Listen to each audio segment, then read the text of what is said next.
তবে আমাদের নেতাকর্মীরা সবাই জননেত্রী শেখ হাসিনার সাথে যাওয়ার জন্য প্রস্তুত। যারা বিদেশে আছে, ভারতে আছে, পৃথিবীর অন্যান্য জায়গায় যারা আছে, সবাই কিন্তু জননেত্রী শেখ হাসিনার সাথে বাংলাদেশে যাওয়ার জন্য মানসিকভাবে প্রস্তুত বা প্রস্তুতি নিয়েছে। দেখুন হাসান মাহমুদ, শেখ হাসিনার ফেরাটা অনেকগুলো জিনিসের উপর মানে প্রস্তুতির উপর নির্ভর করে। দলীয় প্রস্তুতি, আইনগত প্রস্তুতি, তারপরে এই মুহূর্তে বাংলাদেশে শেখ হাসিনার থাকার জায়গা পর্যন্ত নেই। কারণ হচ্ছে ধরুন শেখ হাসিনা যেখানে গিয়ে উঠবেন সেই বাড়ি ধ্বংস করে দেওয়া হয়েছে, সুদা সদনে এখন মানে একদমই ধ্বংস করে দেওয়া হয়েছে, 32 ধ্বংস করে দেওয়া হয়েছে, গণভবন তো নেই। মানে সুতরাং প্রস্তুতির অনেকগুলো মাত্রা আছে। আপনি কোনো একটা মাত্রা মানে কথা বলতে পারেন যে মাত্রাতে আপনারা একদম ধরুন গিয়েই একটা একটা একটা জায়গায় শেখ হাসিনার মতো একজন ব্যক্তিত্বকে, একজন রাজনৈতিক ব্যক্তিত্বকে যার উচ্চ মাত্রার ঝুঁকি রয়েছে, নিরাপত্তা ঝুঁকি রয়েছে, তাকে মানে প্রোভাইড করার মতো? দেখুন, আমরা তো জীবনকে হাতের মুঠোয় নিয়েই দেশে যাব। আমরা সেই প্রস্তুতি নিয়েছি এবং জননেত্রী শেখ হাসিনা বলেছেন তিনি দেশে গিয়ে আদালতে আত্মসমর্পণ করবেন। সুতরাং আমরা কোথায় থাকবো না থাকবো সেটি হচ্ছে ভেরি ইম্যাটেরিয়াল। এটা এটা কোনো আহ, এইটাই এটা কোনো আপনার এই ক্ষেত্রে খুব বেশি প্রাসঙ্গিক নয়, আমি যেটা মনে করি। আমরা আদালতে আত্মসমর্পণ করবো, আমাদের প্রত্যেকের বিরুদ্ধে ভুয়া মামলা, আমার বিরুদ্ধে 250 মামলা, জননেত্রী শেখ হাসিনার বিরুদ্ধে 400 মামলা, এরকম প্রত্যেকের বিরুদ্ধেই মামলা। সুতরাং আমরা গিয়ে কারাবরণ করব।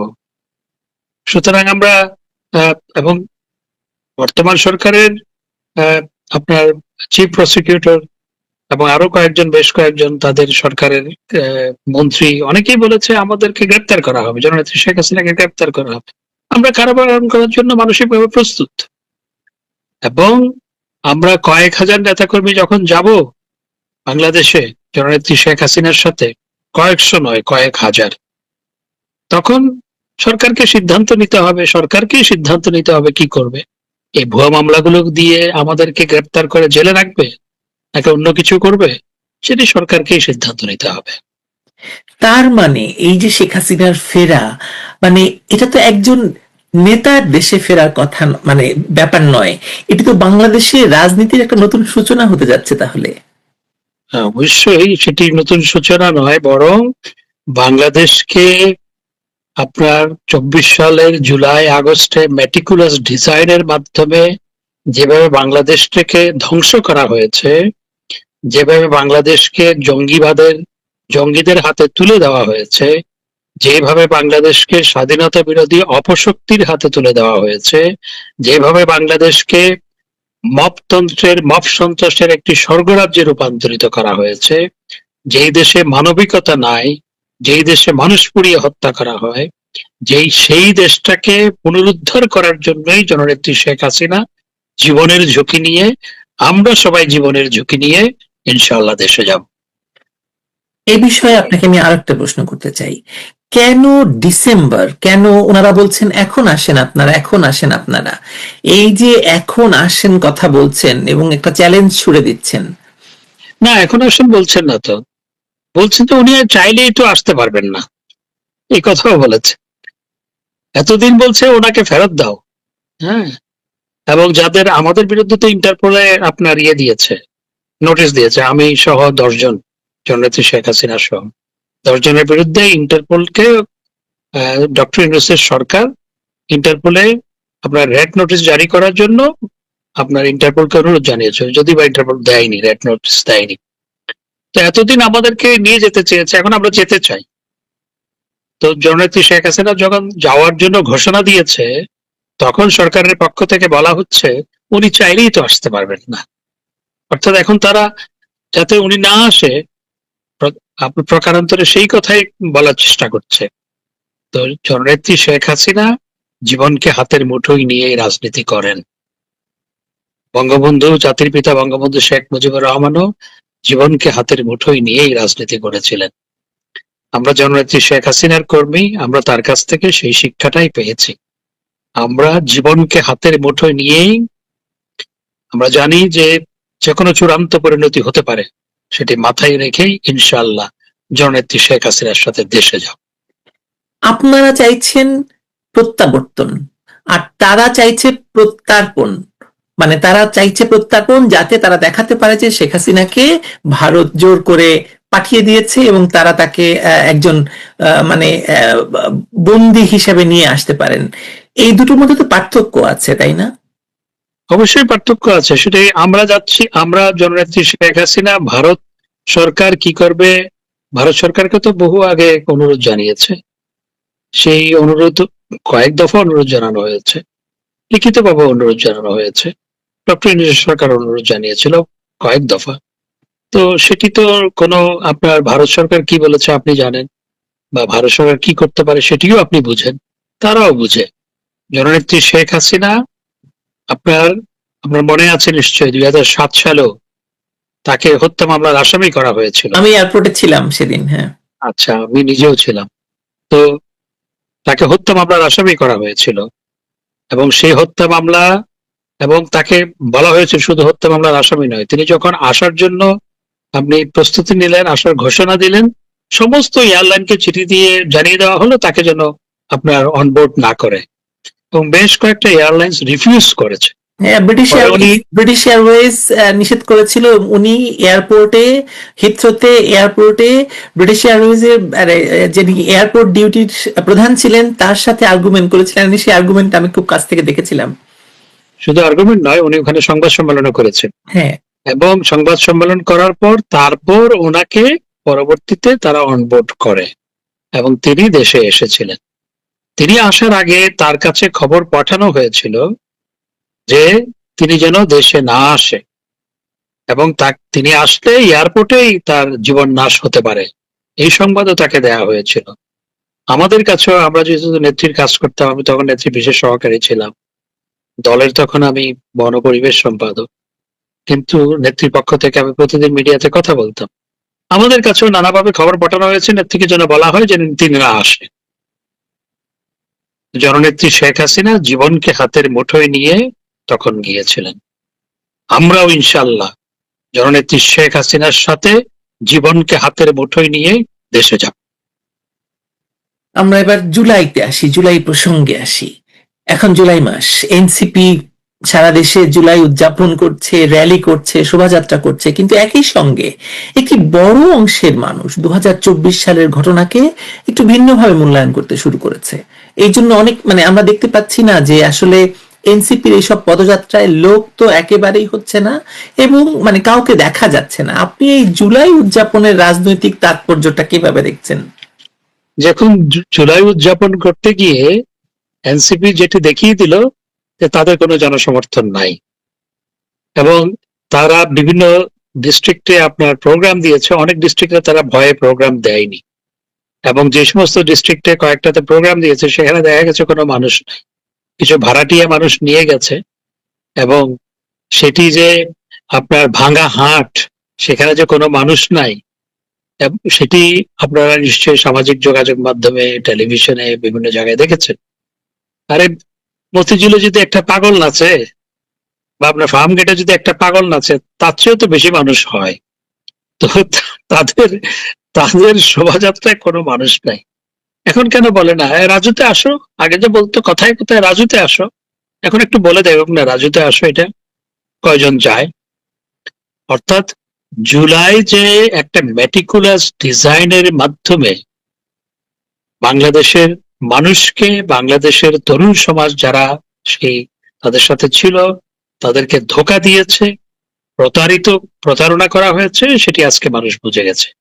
এরা মানুষের সামনে এখন প্রতারক, এবং যারা জুলাইতে নেতৃত্ব দিয়েছিল তারা আপনার আগে 120 টাকার স্যান্ডেল পরতো, পরে দেখা যাচ্ছে 20,000 টাকার জুতা পরে। তারা আগে হলের ক্যান্টিনে খেত, পরে নিজেই স্বীকার করেছে যে আমি ওয়েস্টিনে হাঁসের মাংস খেতে যাই। সবচাইতে আমি নিজে ইন্টারকন্টিনেন্টালে রুম নিয়ে ওনারা মাসের পর মাস দখল করে রেখেছিল, আপনারা দখল করে রেখেছিল, এবং ভাড়া দেয়নি। আর ইন্টারকন্টিনেন্টালে সেই সমস্ত রুমে কি হতো, কি ঘটতো, সেগুলো তো ভাষায় আবার প্রকাশ করা যাবে না। তো সুতরাং আজকে যে জুলাই যারা উদযাপন করছে তারা বুঝতে পেরেছে, দেশের মানুষ তো বহু আগেই বুঝতে পেরেছে তাদের সাথে যে লোকজন নাই, এবং জুলাই যে একটা প্রতারণা ছিল এটি আজকে সবার কাছে পরিষ্কার হয়ে গেছে। হাসান মাহমুদ, আজকে সংসদে একটি ঘটনা ঘটেছে, আপনি জানেন কিনা জানি না, লক্ষ্য রাখছিলেন কিনা। সেটা হচ্ছে জামায়াতের আমির শফিকুর রহমান বলেছেন যে আহ, মানে সরকার পক্ষের এক ইয়েতে যে ওনারা বলেছেন গণভোটের কোনো অস্তিত্ব নেই। তখন জামায়াতের আমির বলেছেন গণভোটের অস্তিত্ব না থাকলে নির্বাচনের অস্তিত্ব নেই, সরকারের অস্তিত্ব নেই, বিরোধী দলের অস্তিত্ব নেই। আপনি আপনি এই ব্যাপারটিকে একটু যদি বলেন। আস্তে আস্তে আরো অনেক কথা বেরিয়ে আসবে দেখবেন। এবং যেই নির্বাচনটা করা হয়েছে সেটিও তো একটা আপনার পাতানো নির্বাচন। দেশের 50% বেশি মানুষ যেই দলগুলোকে বা যেই দলকে সমর্থন করে তাদেরকে বাদ দিয়ে ভাগ বটরার একটা নির্বাচন করা হয়েছে, এবং যেই সংখ্যা দেখানো হয়েছে সে নির্বাচনে ভোটার উপস্থিতি সেটা একটা ভুয়া ভোকাস। আপনার অফিসিয়ালি ডিক্লেয়ার করা হয়েছে যে গণভোটে অংশ নিয়েছে 11 পয়েন্ট সামথিং, ক্লোজ টু 12%। একই মানুষ ভোট দিতে গেছে। আপনি জাস্ট যুক্তিটা দেখুন, প্রত্যেকটা মানুষকে দুটি করে ব্যালট পেপার দেওয়া হয়েছে। একটা হচ্ছে গণভোটের ব্যালট পেপার, আর একটা হচ্ছে পার্লামেন্ট নির্বাচনের ব্যালট পেপার। তো গণভোটে মাত্র 11 দশমিক সামথিং বা ক্লোজ টু 12% ভোট পড়লো, আর এখানে কিভাবে 50, 60%, 60%-এর কাছাকাছি দেখিয়েছে 62। ভোট পড়ে। তো এটা কিভাবে সম্ভব? এটি কোনোভাবে সম্ভব? প্রকৃতপক্ষে 10%-এর নিচে মানুষ ভোট কেন্দ্রে গেছে, এটি হচ্ছে বাস্তবতা। না, তার মানে কি ওনারা এটার থেকেই প্রশ্ন এ কথাটা তুললেন কিনা যে শেখ হাসিনার পদত্যাগপত্র নেই, স্পিকারের পদত্যাগপত্র নেই, তার মানে সাংবিধানিক মানে ভাবে সরকার তো হতে পারে না, নতুন কোন সরকার হতে পারে না। তার মানে এখনো পর্যন্ত আরেক মানে ওই সরকারকে কেউ মানে যদি আপনি ধরেন আইন মানেন, সংবিধান মানেন, তার মানে শেখ হাসিনার সরকার তার মানে এখনো বৈধ। আইন, সংবিধান এবং গণতান্ত্রিক ধারাবাহিকতা যদি মানেন তাহলে তো এই নির্বাচনও নাই, এই নির্বাচনও টিকে না, এক পেশে পাতানো নির্বাচনও টিকে না, এবং সরকারের কোনো অস্তিত্ব থাকে না। তো আজকে জামাতের আমির যে কথাটি বলেছে সেটি প্রকারান্তরে সত্য কথাই বলেছেন। আবার যাই 2024-এর জুলাই আগস্টের ঘটনায়, মানে কেউ একে গণঅভ্যুত্থান বলে, কেউ বলে বিদেশি মদতপুষ্ট সহিংস ক্ষমতা দখল। একজন প্রত্যক্ষ অংশীজন আপনি, কারণ আপনাদেরকে উৎখাত করা হয়েছে। আপনি ওই ঘটনাকে কিভাবে মূল্যায়ন করেন, আপনার দল কিভাবে মূল্যায়ন করে, ইতিহাস এটিকে কি পরিচয়ে স্থান দেবে বলে আপনি মনে করছেন? যখন জুলাই একটা মেটিকুলাস ডিজাইনের মাধ্যমে একটি গণতান্ত্রিক ভাবে নির্বাচিত সরকারকে আপনার বিতাড়িত করা হয়েছিল, উৎখাত করা হয়েছিল। যে ভাষায় বলুন, এটি গণতান্ত্রিক সরকারকে ক্ষমতাচ্যুত করা হয়েছিল, এবং সেখানে আসলে গণমানুষের কোনো অংশগ্রহণ ছিল না। রাজনৈতিক কিছু নেতাকর্মীর অংশগ্রহণ ছিল। ঢাকা শহরে 2 কোটি মানুষ বসবাস করে ঢাকা সিটি কর্পোরেশনে, এবং ঢাকা সিটি কর্পোরেশন আশেপাশে গ্রেটার ঢাকা সিটিতে 3 কোটি মানুষ বসবাস করে। ঢাকা এখন পৃথিবীর 2 নম্বর শহর জনসংখ্যার দিক দিয়ে। 30 মিলিয়ন প্লাস জনসংখ্যা ঢাকা শহরে, মানে গ্রেটার ঢাকা সিটিতে। তো সেখানে 2 লাখ মানুষ রাস্তায় ছিল। সেই 2 লাখ মানুষের মধ্যে আপনার 1.5 লাখ মানুষ ঢাকার বাইরে থেকে এসেছে, বিভিন্ন মাদ্রাসা থেকে গেছে, বিভিন্ন জায়গা থেকে মানুষ ভাড়া করা হয়েছে, রোহিঙ্গাদের আনা হয়েছে, কিশোর গ্যাং ছিল, কিশোর গ্যাং ছিল, রোহিঙ্গাদের আনা হয়েছে, তারপর বিভিন্ন বস্তি থেকে টাকা দিয়ে মানুষ আনা হয়েছে। এটা তো গণ অভ্যুত্থান ছিল না, এটি হচ্ছে মেটিকুলাস ডিজাইনের একটা অংশ। আর যে আপনার হত্যাকাণ্ড ঘটানো হয়েছিল, সেই হত্যাকাণ্ডের 80% মানুষ তারা মেরেছে। 80% মানুষ, আমাদের নেতাকর্মী তো কয়েকশো মৃত্যুবরণ করেছে। আর যে ডাটা দেওয়া হয়েছে জাতিসংঘের হিউম্যান রাইটস কমিশনের ফুল বোগাস। আমরা এটা প্রতিবাদ করেছি। আজকে অক্সফোর্ডে সজীব ওয়াজেদ জয় এটিকে চ্যালেঞ্জ করেছেন অফিসিয়ালি। আমরা তো হ্যাঁ, উনি তো চ্যালেঞ্জ করেছে, এবং he made a very good speech. এবং আমরা জাতিসংঘের আপনার হিউম্যান রাইটস কমিশনের দপ্তরে আমরা তাদের যে আমাদের যে রিবার্টাল সেটা জমা দিয়েছি। প্লাস আমরা সেখানে সংবাদ সম্মেলন করেছি যে আপনার জাতিসংঘের আপনার হিউম্যান রাইটস কমিশন বলে 1400, আর সরকার গেজেট প্রকাশ করেছে 800। তাহলে কোনটা সত্য? সে 800 যে গেজেট প্রকাশ করেছে সেখানে আবার 300, আপনার 250 থেকে 300, আমার সঠিক সংখ্যাটা জানা নেই, মোর দেন 200 এনিওয়ে, তারা আবার জীবিত ফেরত এসছে। সরকারের গেজেট প্রকাশ যেগুলো করা হয়েছে সেখানে, এবং সেখানে আবার আপনার এই যে আপনার আমাদের আহ, আহ, মন্ত্রী ছিলেন রূপগঞ্জের, তার যে কারখানা চালিয়ে দেওয়া গাজী হলো, টায়ার। গাজী টায়ার যে জ্বালিয়ে দেওয়া হলো, সেই গাজী টায়ারে যে 100-150 মারা গেল তাদের নামও সেখানে ইনক্লুড করা হয়েছে। তারপর আমাদের নেতাকর্মীদের যেগুলা মৃত্যুবরণ করেছে তাদের আক্রমণে তাদের ইনক্লুড করা হয়েছে।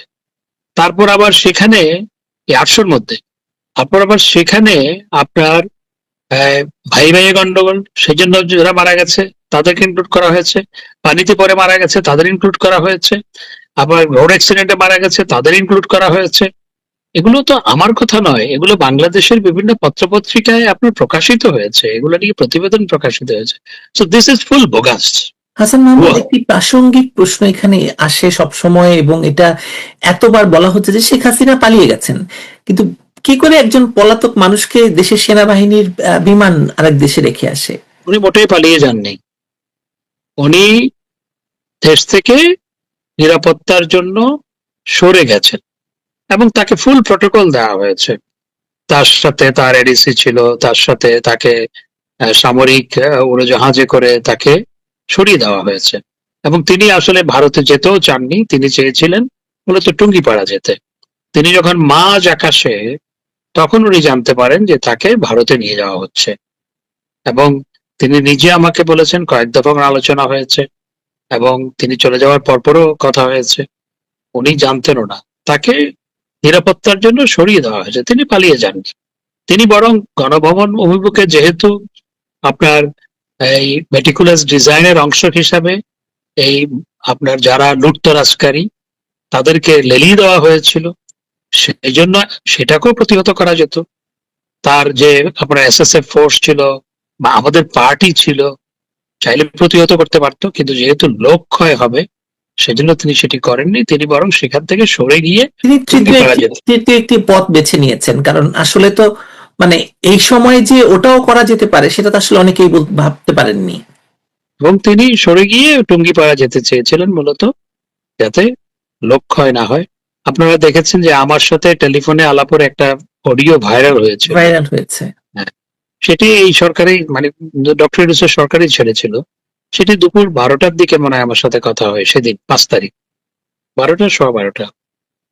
তখন উনি বলছিলেন যে আমি থাকবো না, আহ, এবং আমি আমি এইভাবে মানুষের মৃত্যু হোক সেটা আমি চাই না, আমি থাকবো না, সেই কথা কিন্তু তিনি বলেছেন।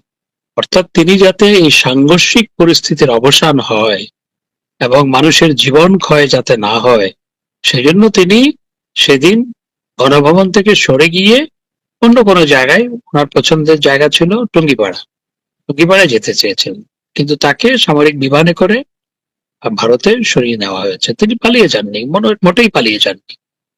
আবার আরেকটি প্রশ্ন করতে চাই 2024-এর ঘটনা নিয়ে, যে 2024 সালের আন্দোলনের সময় প্রকাশ্যে সমর্থন দেওয়া অনেক জনপ্রিয় অভিনয় শিল্পী, সঙ্গীত শিল্পী, শোবিজ ব্যক্তিত্ব এখন সেই আন্দোলনের নেতৃত্ব এবং সমন্বয়কদের সমালোচনা করছেন, এবং জুলাই নিয়ে একটা যে জার্গন আছে সেই জার্গনটি ব্যবহার করছেন। তারা আসলে এটি ব্যবহার করতে চাইছেন না খারাপ অর্থে, কিন্তু এটি আসলে এখন জুলাইকে তো আসলে খুব ডিফেম হয়ে গেছে, এটা তো আসলে মানে উপায় নেই, চাইলেও আপনি জুলাইকে নিয়ে ভালো কিছু বলতে পারছেন না। তো আপনি কি এটাকে জনমতের পরিবর্তন হিসেবে দেখেন, নাকি তারা এখন অভিজ্ঞতার ভিত্তিতে আগে ভালো ছিলাম বা নতুন মূল্যায়ন করছেন? জনমত তো প্রকৃতপক্ষে এখন জুলাইয়ের বিপরীতে।